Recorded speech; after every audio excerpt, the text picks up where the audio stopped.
말씀드리면서 함께 주님의 말씀을 대해 보도록 하겠습니다. 오늘 그러니까 2025년 8월 10일 싱가포르 순복음교회의 주일 설교 본문은 히브리서 11장 1절부터 3절 말씀이 되겠습니다. 다 같이 히브리서 11장 1절에서 3절을 함께 읽어보도록 하겠습니다. 믿음은 바라는 것들의 실상이요 보이지 않는 것들의 증거니 선진들이 이로써 증거를 얻었느니라. 믿음으로 모든 세계가 하나님의 말씀으로 지어진 줄을 우리가 아나니 보이는 것은 나타난 것으로 말미암아 된 것이 아니니라. 아멘. 자, 저는 방금 우리가 함께 읽어본 히브리서 11장 1절부터 3절까지의 말씀을 가지고 믿음이 할 수 있는 것과 우리가 믿음으로 할 수 있는 것, 이와 같은 제목으로 잠시 말씀을 나누고 함께 기도하며 결단하는 시간을 가져보고자 합니다. 믿음이 할 수 있는 것과 우리가 믿음으로 할 수 있는 것, 할 수 있는 것의 주체가 다르다라는 것을 염두에 두시면 좋겠죠? 자, 오늘은 조금 이상하게 들릴지 모르겠지만 만들어가는 뻥, 이런 말로 시작해 보고자 합니다. 지난 금요일에 제가 한 분을 만나서 식사를 하면서 대화를 나눌 때 그분이 현재의 회사 상황을 이야기하시면서 이 단어를 언급하신 것을 듣고 제가 메모를 해두었다가 오늘 설교랑 통하는 바가 있어서 이 단어를 가지고 왔습니다. 그 회사는 기술을 개발하고 고객들에게 기술이 탑재된 소프트웨어 상품을 판매하는 회사예요. 이 기술을 개발한다는 것은 어떤 뜻입니까? 더 나은 기술을 개발하는 데에 투자를 하고 그 기술이 반영된 상품을 만들어야 그 회사는 제 역할과 기능을 하는 거다라고 할 수 있습니다.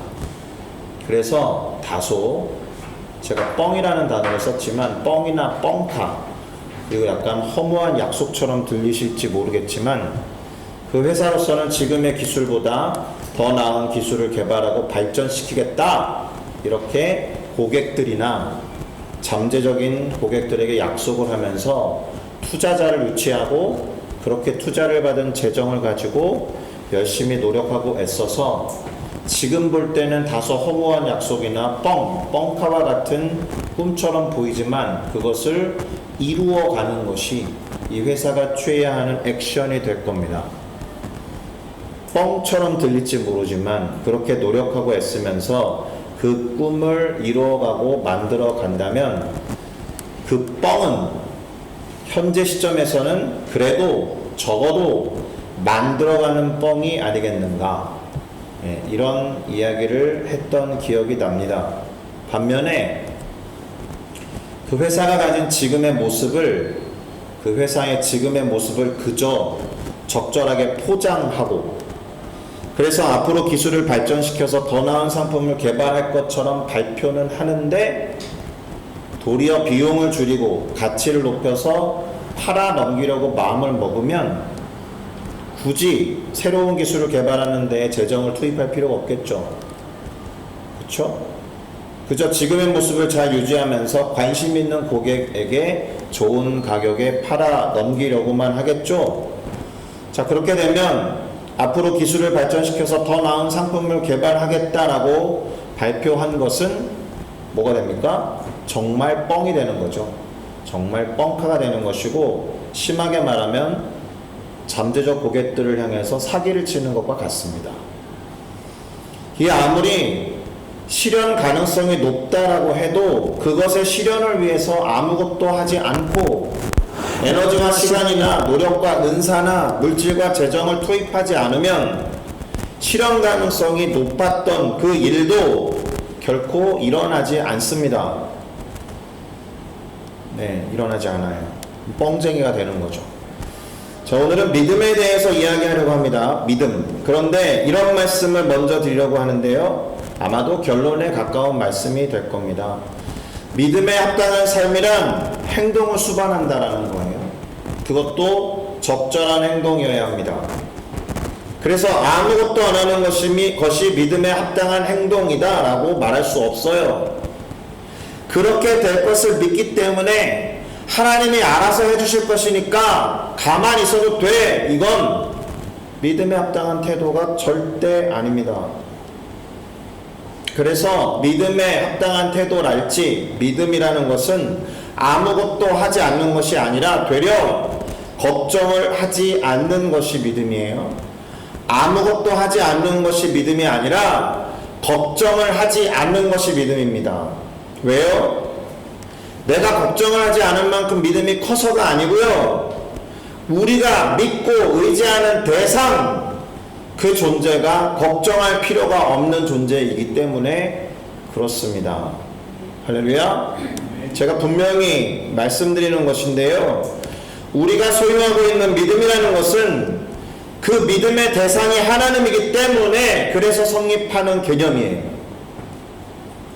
우리가 믿고 의지하는 대상이 하나님이신 것이고 그래서 걱정하지 않는 것이며 또한 하나님이시기 때문에 열심히 노력해야 하는 것이 우리가 지녀야 하는 믿음인 겁니다. 자, 이러한 점을 염두에 두시고 오늘 본문을 살펴보도록 하겠습니다. 오늘 설교 본문은 딱 3구절이기 때문에 그렇게 길게 이야기할 것은 많지 않습니다. 자, 히브리서 11장 1절에서 3절 중에서 1절은 이렇게 기록하는데 다 같이 읽겠습니다. 시작. 믿음은 바라는 것들의 실상이요 보이지 않는 것들의 증거니. 아멘. 자, 영어 성경이 뭐라고 말하고 있는지를 같이 보시면 좋겠는데 조금 더 이해하기 쉬울 거라고 생각합니다. 오늘 저는 CEV 버전의 영어 성경을 밑에 적어놨습니다. 뭐 제가 발음이 좋진 않지만 Faith makes us sure of what we hope for and gives us proof of what we cannot see. 이렇게 적어놨으니까 이 영어 성경 버전과 비교하면서 이 구절을 다시 풀어서 설명해 드리면 믿음은 우리가 바라는 것을 확신하게 만들어주고 또한 우리가 볼 수 없는 것의 증거를 제공해 준다. 이렇게 될 겁니다. 한마디로 믿음이 그런 역할을 한다는 거예요. 믿음이 하는 일이 그렇다라는 겁니다. 자, 그런데 여기에서 믿음이라고 사용된 단어는 여기뿐만이 아니라 히브리서 전체에 사용된 믿음이라는 단어, 나아가서 주로 성경이 말하는 믿음이라는 것은 개인적인 확신이나 신념은 아닙니다. 영어로는 잘 아시듯이 faith이죠. belief랑 또 다릅니다. 그리고 원어로는 pisti스라는 단어인데 이게 충성, 충실, 성실, 신실 이런 단어로 번역이 되는 단어입니다. 지극히 행동지향적인 단어예요. 충성을 다하겠다, 충성에 합당한 행동을 해야 되는 것이고 그 일에 충실해야지 라고 하면은 대단히 행동지향적이죠. 그 사람 참 성실해 그러면 가만히 있는 점에 서만 성실한 걸 말하는 건 아니지 않습니까? 충성, 충실, 신실, 성실이 믿음의 다른 번역이라는 것을 기억하시면 참 좋겠습니다. 그리고 특별히 이 단어들이 누구를 지향하고 있느냐? 신앙의 대상을 향한다라는 점에 주목해야 합니다. 무슨 말이냐 하면 그 신앙의 대상이 정말 그런 존재이기 때문에 그 존재에게 충성스러워야 하고 그 존재에게 충실해야 하며 그런 존재이기 때문에 신실하고 성실하며 믿음직스러운 존재가 되어야 한다라는 뜻이에요. 그러니 믿음이라는 것이 우리가 바라는 것을 확신하게 만들어주고 또한 우리가 볼 수 없는 것에 증거를 제공해주는 역할을 한다면 그 이유가 어디에 있다는 거예요? 그 신앙의 목적어, 그 믿음의 목적어, 신앙과 믿음의 대상이 되는 하나님이 그렇게 하신다라는 뜻이에요. 이 단어 자체가. 그렇기 때문에 믿음이라는 것은 선물임에 틀림이 없습니다. 자, 우리가 믿는 하나님이 우리가 바라는 것이 이루어진다라고 하는 확신의 이유가 되시고 비록 우리가 무엇인가를 볼 수는 없지만 그것이 이루어질 수 있는 가장 강력한 근거가 하나님이시기 때문에 존재하고 개념되어지는 단어가 믿음인 줄로 믿습니다. 할렐루야. 쉽게 말해서 하나님 때문이다라는 거예요. 개인의 확신과 신념이 아니다라는 것 안에는 우리가 믿는 믿음, 신앙의 목적어가 하나님이라는 거니까 하나님 때문에 확신하고 하나님 때문에 보이지 않지만 존재한다라고 믿는 근거가 된다라는 겁니다. 2절을 볼까요? 선진들이, 조상들이 이로써 증거를 얻었느니라 이렇게 되어 있는데, 역시나 영어 성경에 주목해서 보시죠. 그래서 그것을 토대로 무슨 말인지 설명해 보면, 이 히브리서를 기록한 분과 이 히브리서를 읽는 사람들의 조상들이 하나님을 기쁘시게 하는 것은 그들의 믿음이었다라는 거예요. 다시 말하면 믿음이 하나님을 기쁘시게 할 수 있다라는 것이고, 잘 아시죠? 우리들도 그 믿음으로 하나님을 기쁘시게 만들 수 있다라는 말이 되는 겁니다. 그래서 히브리서 11장 6절, 우리가 아주 잘 아는 구절, 곧 하나님을 기쁘시게 하는 것에 대해서 다음과 같은 구절이 나오고 있는데, 이것도 같이 읽어보겠습니다. 시작! 믿음이 없이는 하나님을 기쁘시게 하지 못하나니 하나님께 나아가는 자는 반드시 그가 계신 것과 또한 그가 자기를 찾는 자들에게 상을 주시는 이심을 믿어야 할지니라. 아멘. 자, 이 구절이 중요한 건 하나님께 나아가는 자들이 갖고 있어야 하는 믿음의 목적어가 뭐냐라는 거예요. 그 목적어가 나오고 있지 않습니까? 믿음은 반드시 목적어가 있어요. 무엇을 믿을 것이냐, 누구를 믿을 것이냐, 이 부분이 믿음의 핵심이기 때문에 그렇습니다. 이 구절에서 무엇을 믿으라고 되어 있습니까? 하나님이 계신다라는 것, 하나님께 나아간다라는 말 안에 이미 하나님이 계신다라는 것이 포함되어 있죠. 계시지도 않고 존재하지도 않는 분 앞에 나가는 사람이 없죠. 그러니까 나아간다라는 것 자체가 행동이죠. 하나님의 존재를 믿고 나아가는 것. 두 번째, 하나님은 당신을 찾는 자들에게 상 주시는 분이다라는 것을 믿어야 한다라는 겁니다. 그런데 여러분, 하나님을 찾는 자들이 받아야 되는 가장 좋은 상은 뭐예요? 하나님을 막 찾는 사람에게 가장 적절하고 가장 필요한 상이 뭐예요? 하나님 만나는 거 아닙니까? 맞죠? 하나님이 막 찾는 사람 앞에 짠 하고 나타나는 게 가장 큰 상이에요.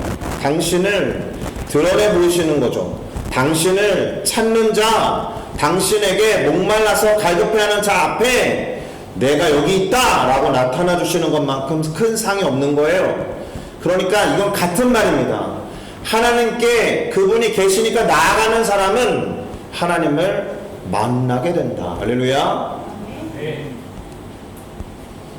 다시 정리하면 하나님을 기쁘시게 하기 위해서는 믿음을 가져야 하는데, 그 믿음의 목적어는 첫 번째, 그분이 계시다라는 사실을 믿는 것. 두 번째, 그분이 당신을 찾는 자들에게 상을 주시는데 가장 좋은 상이란 무엇이냐? 당신이 나타나셔서 찾는 자를 만나 주신다라는 거니까, 이 말은 나아가는 사람이 하나님을 만나게 될 것이다라는 것과 같다. 자, 그러니 하나님을 향한 믿음, 제가 뭐라고 번역한다고요? 충성, 충실, 성실, 신실함은 하나님을 기쁘시게 할 수 있다는 점에서 믿음 자체가 갖고 있는 능력인 거예요. 내가 지금 믿음을 갖고 있다라면 그 믿음에 합당한 어떤 행실로 인해서 하나님은 이거 봐라, 너무 기쁘고 즐거운데 이렇게 느끼실 거다라는 거죠. 믿음 자체를 제대로 소유했다라면 하나님을 기쁘시게 하는 능력의 사람이 될 줄로 믿습니다. 자, 오늘 설교 본문의 마지막 구절, 곧 히브리서 11장 3절은 다음과 같이 기록하는데 역시 같이 읽겠습니다. 시작! 믿음으로 모든 세계가 하나님의 말씀으로 지어진 줄을 우리가 아나니 보이는 것은 나타나는 것으로 말미암아 된 것이 아니니라. 영어 성경이 조금 더 쉬울 거예요. Because of our faith we know that the world was made at God's command. We also know that what can be seen was made out of what cannot be seen.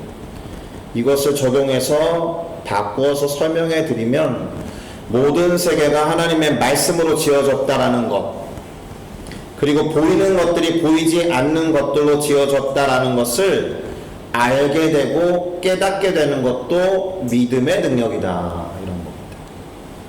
믿음으로 할 수 있는 것에 대해서 말씀하시는 거니까 역시나 믿음의 능력을 말하는 거죠. 우리로 하여금 뭔가를 알고 뭔가를 깨닫게 하는 것도 믿음이 가진 능력이다라는 뜻입니다. 자, 이제 정리를 해보겠습니다.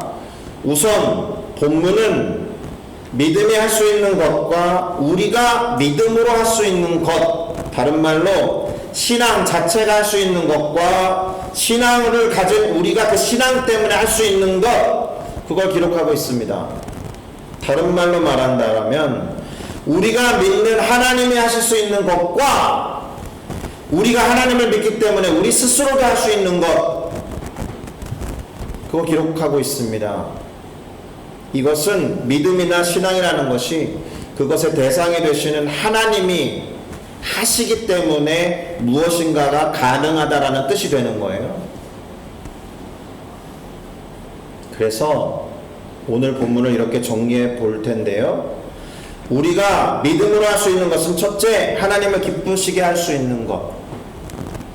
둘째, 우리가 무엇인가를 알 수 있다는 것인데 무엇을 아느냐? 모든 세계와 세상이 하나님의 말씀으로 지어졌다라는 것을 아는 것도 믿음 때문이고, 보이는 것이 보이지 않는 것으로 지어졌다는 것을 아는 것도 믿음 때문이다. 할렐루야. 그렇다면 믿음 또는 신앙 자체가 행하는 것은 무엇이었느냐? 오늘 1절에 근거할 때 이거죠. 믿음, 곧 하나님을 향한 신앙, 하나님을 향한 성실함, 하나님을 향한 신실함과 충성과 충실함이 할 수 있는 것은 우리가 바라는 것을 확신하게 만들어준다. 우리가 볼 수 없는 것의 증거를 제공한다라는 겁니다. 무슨 말인지 잘 모르실 수 있는데 요점은 이겁니다. 제가 믿음과 신앙을 설명할 때마다 단골로 드는 예가 있잖아요. 믿음은 우리가 갖고 있는 믿음의 크기와 상관되는 것이 아니다. 우리가 믿는 하나님이 얼마나 크냐의 문제다. 이해하셨습니까? 내 믿음이 크다의 문제가 믿음에 관한 이슈가 아니고 내가 믿는 하나님이 얼마나 크시냐와 관련된 이슈를 표현하는 게 믿음이다. 제가 대학생 사역할 때 이제 여름 수련회 가면은 꼭 장마철에 가요. 그러면 이제 장마를 대비해서 실내에서 집회를 하려고 하죠, 보통은. 근데 이제 한 4개월 전쯤에 수련회를 계획하면 낭만이 작용합니다. 텐트 치고 수련하면 너무 재밌을 것 같지 않아? 근데 야영장에 이제 섭외하고 야영장에다 텐트를 치죠. 그럼 찬양팀들은 뭐부터 하겠습니까? 대형 천막을 치고 거기에 악기들을 세팅하고 혹시 모를 비에 대비하기 위해서 김장 비닐이라는 것을 넓게 펴가지고 다 덮어요. 그리고 이제 꼭 단골로 뭐가 들어갑니까? 기도 제목으로 좋은 날씨를 허락해 주시고 비가 오지 않게 해주시고 혹시라도 먹구름이 필요하다면 딱 거기까지만. 얼마나 좋아요. 여름에 먹구름 딱 있고 선선한 날씨에 해를 막아주고. 근데 명백히 태풍이 온다는 겁니다. 그러면 전날부터 스태프들 모여서 뭐 하겠습니까? 간절히 기도합니다. 간절히 기도합니다. 그러면 믿음이 큰 사람들은 어떻게 할 것 같습니까? 기도했으니까 됐지. 될 거야. 이렇게 생각합니다. 믿음이 적은 사람은 저처럼 비에 대비해서 비닐로 모든 것을 싸기 시작합니다. 되게 이게 갭이 커요. 한편으로는 전심으로 기도했는데 돌아서서는 비 올 걸 대비해서 다 싸고 있어요. 저는 믿음이 연약한 사람 아닙니까? 그런 이야기 들어보셨죠? 비가 오기를 다 같이 위해서 기도했는데 정말 비가 올 것을 대비해서 우산을 가져간 사람은 꼬마 한 명이었다. 들어보신 적 있죠? 근데 이 모든 예들이 다 믿음을 갖는 우리들에게 초점을 둔 예시예요. 근데 믿음은 우리의 믿음이 크고 적으냐 작으냐의 문제가 아니라 우리가 믿는 하나님이 얼마나 크신 분이냐와 관계되어 있으니 목적어를 떼서 하나님께 드려야 한다라는 겁니다. 제가 지난 금요일에 만났던 분과 얘기를 나눴던 만들어가는 뻥을 가지고 설교를 마무리해 보도록 하겠습니다. 자, 제품을 만들고 기술을 개발하는 회사라면 기술을 개발하기 위한 시간과 노력 그리고 재정을 투입해서 새로운 기술을 개발하고 약속한 제품을 만들어내지 않으면 정말 뻥치는 거예요. 그런데 아까도 말씀드렸듯이 현재의 모습을 마치 잘 포장해서 미래에 더 좋아질 것이다 라는 말로 감추고 아무런 노력과 투자를 기울이지 않으면 사기치는 거라고 말씀드렸습니다. 우리 삶에 적용하면 어떻게 되겠습니까? 하나님이 주신 꿈과 비전이 맞다면 그 하나님을 확신하기 때문에 그 하나님을 믿고 아무것도 안 한다라면 뻥카를 날리고 지금 하나님 잘 믿어라고 포장하고 가만히 있는 것과 같다라는 거예요. 그게 믿음의 다른 번역들 신실함, 성실함, 충성, 충실함에 해당하는 피스티스라는 단어와 어울리지 않는다고요. 나한테 꿈과 비전이 있고 그것이 하나님으로부터 주어졌다는 확신이 있다면 내가 믿는 그 하나님 때문에 그분에게 충성을 다하듯 그분에게 충실하듯 그분에게 성실해야 하듯이 그것을 이루기 위해 열심히 해야 한다는 겁니다. 아주 식상한 예를 들어보면 시험을 잘 보게 해주세요 라고 기도하고 간구하면서 그래 기도했으니 하나님이 시험 잘 치르게 해주실 거야 라고 믿고 공부 안 하는 것과 같습니다. 시험장에 안 가는 것과 같습니다. 시험장에 가지 않고 공부를 하지 않았는데 그 기도가 어떻게 이루어집니까? 아무리 하나님이 위대하신 하나님이어도 내가 보지 않은 시험을 어떻게 점수를 주시겠어요? 비리를 저지르라는 겁니까 하나님이? 다른 사람의 점수와 내 점수를 바꿔치기 하는 전지전능한 하나님 아니십니까? 그리고 시험 보러 안 갑니까? 이치에 맞지 않습니다. 열심히 하나님 믿고 공부하고 준비해서 시험을 치르러 가야 하는 겁니다. 다시 말씀드리면 믿음이라는 것은 대단히 행동지향적이어야 해요. 그래서 믿음이 있음을 보이라 라고 하잖아요.